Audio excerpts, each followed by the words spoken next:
Welcome to Networking RX, a podcast devoted to helping business professionals like you enhance your networking skills in order to become more proficient giving and receiving quality business referrals and improving the overall quality of your life and the lives of those around you.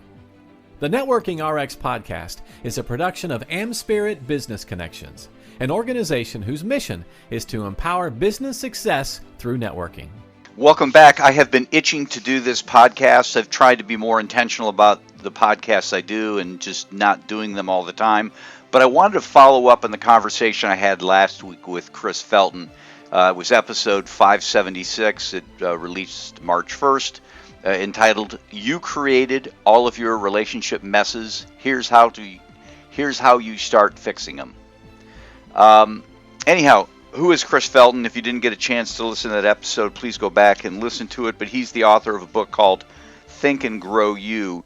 And much of our conversation really stemmed around forgiveness. And he talks in the book, and he talks. I have an advanced copy of the book. It doesn't come out until March 25th. But some of the things he talks about is that forgiveness. And he shares that he went through a divorce. There were a lot of trials and tribulations. We all deal with these sorts of things.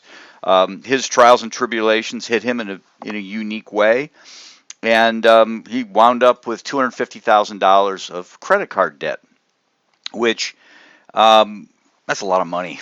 I'm sorry, that's a lot of money. Maybe if you're not in New York City, it's not a lot. I think it's just a lot of money for anybody. When it's credit card debt. It's one thing when you're buying a house and there's something to show for it, but when it's credit card debt and a lot of it's trips and little personal things that you really can't put your hands on. I'm not saying there's anything wrong with it, but it's not exactly great debt to have. I think we can all agree. I'm not Dave Ramsey. I'm not going to go into that sort of a lecture, but it would be incredibly stressful. At least when you own a house and you have that kind of debt, you can say, assuming the markets are okay, I'm going to unload the house and go live in an apartment or go to a smaller house or, heck, I'm going to live out of an RV. I think there's lots of different options that you have. But when you have spent the money on dinners, travel, and whatnot, and there's really no recourse other than to earn money to pay it off, it can be incredibly stressful. And so he had a lot of anger and a lot of angst towards his first wife. And he was carrying that forward in his life. And I can't talk to all the ins and outs of it. Chris can, and we could probably devote an entire podcast series to that. But what his coach had him do was just start talking about, basically, if you listen to the episode, had him start documenting, this is what I appreciate about my first wife. He'd write on the top of a sheet of paper his first wife's name, and then start going down and just start writing all the things that he appreciated about her. And the first thing he said it took him a while to come up with it, but she's a good mom. It's something I can appreciate about her. She's a good mom. And then it kind of cascaded forward from there. And I'm not trying to rehash that whole episode, but there's an interesting lesson in this. And hopefully you caught it. If you didn't, I'm going to talk about it because I have a guest coming on I'm going to release in a couple weeks, and I'll talk about her in a second. But what's happening is his brain has been hijacked. His brain has been hijacked by essentially his amygdala. The amygdala is an almond-shaped structure in the brain. I mean, it's mere ounces. I don't think the brain is but 3 pounds in an average human being. And so these just little almond-shaped structure in the brain. And I believe there are 2 of these, each in one hemisphere of the brain, and they're both based near the base of it. And essentially, when that amygdala is hijacked, it causes us to, and I'm not a brain scientist. These things fascinate me. I should probably go back, but it's essentially our fight or flight response, how we dealt with threats and danger, and that's why we are prone as humans to focus in on the negative more so than we look for the positive.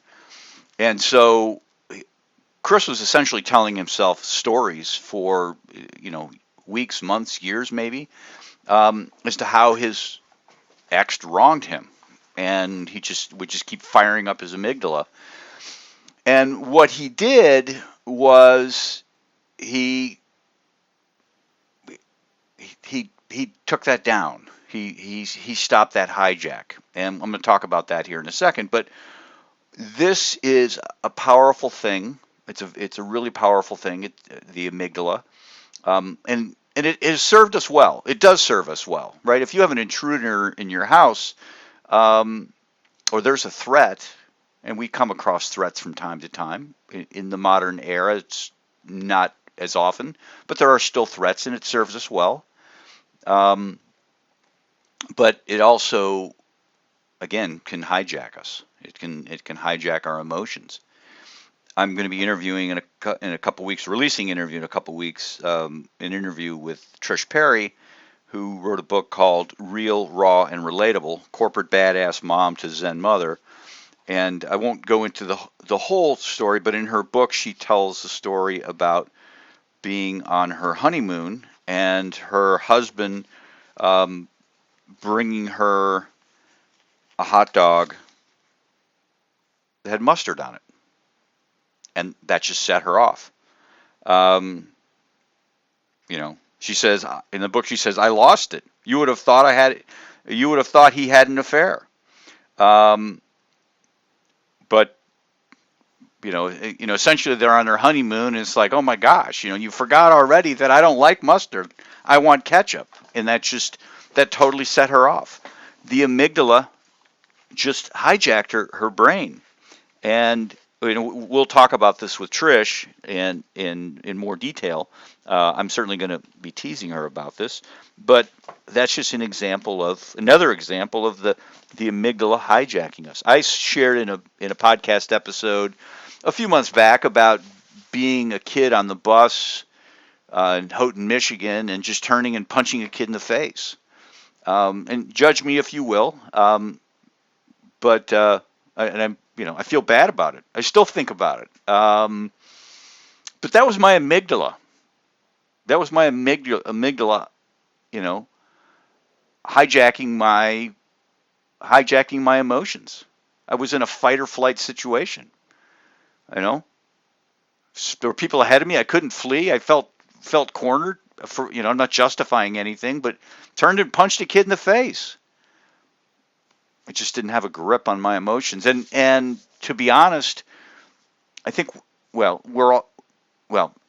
I'll be honest. You can be honest with yourself. We're afflicted with this from time to time.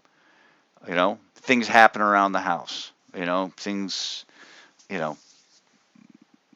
My son was in a car accident. The car is bent up. Still my car. It's still my insurance. I need to deal with it, and I just find myself from time to time kind of being angry about it. And it's being tired. It's it's letting my emotions get away from me. It's something we have to deal with. Some people are better at it than others, but you just need to recognize that it's there. But what I found interesting, and we'll talk, Trish and I are going to talk a lot about this because she's that corporate badass mom to Zen mother, so that she thinks about these things a lot. But what Chris essentially has shown us through what he did is he learned how to control that amygdala, or how to put that to rest, disarm the hijacking, if you will. And it was just simply that journaling that he was doing. What are the things that I appreciate about the mother of my kids? And it was hard at first, but he started to document things. And the way the brain works is that the brain essentially, it has lots of parts to it, but there's a quick brain and there's a fast brain. And the fast brain is that amygdala, right? It's flight or flight. I got to go. Got to answer right now. I don't have time to assess the situation. We need to figure out, are we going to stand our ground and fight, or are we just going to run like hell? And that's a quick part of the brain. It's super fast. It's lightning fast, and it needs to be lightning fast. And then there's the other piece of the brain, which is the neocortex. And again, there's lots of pieces of the brain. I'm oversimplifying it. I'm not a brain scientist. But there's the other piece of the brain that is slow thinking. The square root of 16 is 4, right? Something I've learned. You know, 2 times 2 times 2, I need to think about it, is, I guess, 8. But I'm thinking about it, right? And I can't, it's not quick, right? I can read, looking at, you know, I can read something on the bulletin board, I've learned how to read. That's my neocortex operating. But the trick is how to engage that neocortex, because only one part of the brain can be working at a time. If you're in fight or flight mode, you're not doing hard math or easy math. You're running like hell or swinging your fist. It's one or the other. I'll give it. I probably more information than you know. Probably about 6 years ago, I started the practice of taking cold showers. I don't use hot water. It's cold showers. It's ice cold, as cold as it can get, just something. There's a lot of health benefits to it. I won't get into it, but that's just another weird thing about Frank Agin. But take cold showers, and I've been certainly reading up on the science, and they have you do different things. In fact, part of Navy SEAL training is, they immerse these people in really cold water, and they try to get them to think in cold water. So one of the things they have you do when you take cold showers or cold baths is to do, hard math or try and memorize something, recite something that you memorized. It's really hard because when you're in that cold water, your amygdala is screaming, run, get the hell out of this, get the hell out of this. And obviously you've deliberately put yourself in that situation and you're trying to stay, but I'm just using that to underscore the point that when the amygdala is running hard, it's hard to engage the neocortex. And the reverse is true as well, is that when you've engaged that neocortex, you've quelled that whole the amygdala. And so the key is to have those moments, to get yourself to those moments where you can get to engage the neocortex. And that's what Chris was doing, right? By journaling, and he indicated, I still do it. I still do it from time to time. I will journal and talk about things or document things about people or situations and remind myself that, there are things I appreciate about this person. And this all reminds me of the book Crucial Conversation, because that's what they have you do in Crucial Conversation. Because we get into these conversations where our amygdala starts to become hijacked. And, it's a threatening situation. We got a boss sitting down with us and, wants to have a stern conversation about whatever. Or we have an employee that is acting up and we need to have a conversation with them about whatever. And we can feel the tension rising up, and what they ask you to do, what they encourage you to do in the book Crucial Conversation, is to essentially ask yourself, 3 questions. What do you want for the person you're dealing with? What do you want for yourself? And what do you want for the relationship? And by asking those 3 questions, and I don't think there's any magic to those 3 questions necessarily, but the act of trying to answer those questions, essentially what it does is it certainly gets you thinking about the person and really what you want. This is what I want for this franchisee. They're driving me crazy. I'm not really happy with what's going on, but this is what I want long term. I want this to function well. But you're getting that neocortex working, and it basically, you stop telling yourself stories. You stop inflaming that amygdala. So just kind of, a follow-up to the conversation with Chris, kind of a preload to the conversation we're going to have with Trish Perry in a couple of weeks. We're going to release in a couple of weeks. Just, thinking about, the amygdala and how it can hijack us.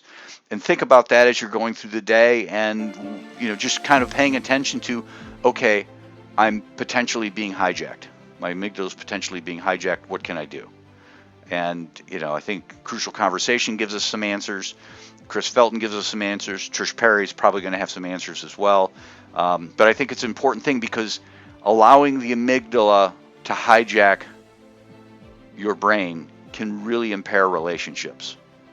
You really have to, because when you say something, you do something, and you regret it, it's hard to unring that bell. It's impossible to unring that bell. Just something to think about.